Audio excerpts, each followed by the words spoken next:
നമസ്കാരം. Ayur Jawahar UP. School ഗ്രൗണ്ടിലൂടെ കടന്നുപോകുന്ന 11 kV line മാറ്റി സ്ഥാപിക്കണമെന്ന് ആവശ്യം.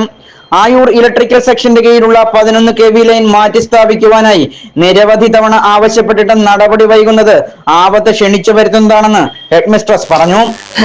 നമുക്ക് ആയൂർ ഗവൺമെന്റ് ജവഹർ യു.പി.എസിൽ സ്കൂളിന്റെ അടുത്തായിട്ട്, സ്കൂളിന്റെ ബാക്ക് സൈഡിൽ ഇടത് സൈഡായിട്ട് ഒരു പോസ്റ്റ് ഉണ്ട്, 11 kV ഒരു പോസ്റ്റ്. അത് അടിവശമൊക്കെ തുരുമ്പിച്ച് നിൽക്കുന്ന അവസ്ഥയിലാണ്, ഏകദേശം ഒന്ന് ചരിഞ്ഞ് നിൽക്കുന്ന അവസ്ഥയിലാണ്. വലിയ കാറ്റൊക്കെ ഇവിടെ ഈ ഒരു പ്രദേശം നന്നായിട്ട് കാറ്റ് വീശുന്ന സ്ഥലമാണ്. കാറ്റൊക്കെ നന്നായിട്ട് വീശുന്ന സമയത്ത് നമുക്ക് പേടിയാണ്.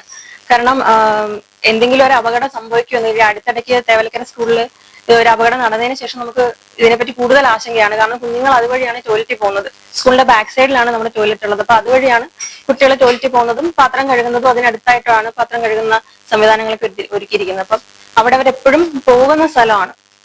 എന്തെങ്കിലും ഒരു അപകടം പറ്റുമോ നമുക്ക് പേടിയാണ്. കാരണം വൈദ്യുത കമ്പികൾ നീക്കം ചെയ്യണമെന്ന് ജനപ്രതിനിധികളോടും പഞ്ചായത്ത് ഇലക്ട്രിസിറ്റി ബോർഡ് അധികൃതരോടും ആവശ്യപ്പെടാൻ തുടങ്ങിയിട്ട് വർഷങ്ങളായെന്നും ഇതുവരെയും യാതൊരുവിധമായ നടപടികളും സ്വീകരിച്ചിട്ടില്ലെന്നും 1 ലക്ഷത്തിലധികം രൂപ ചിലവ് വരും എന്നാണ് ഇലക്ട്രിസിറ്റി അധികൃതർ പറയുന്നതെന്നും സ്കൂൾ അധികൃതർ പറഞ്ഞു. UPS, HSS ഹയർ സെക്കൻഡറി വിഭാഗങ്ങളിലായി 100 കണക്കിന് വിദ്യാർത്ഥികളാണ് ഇവിടെ പഠിക്കുന്നത്.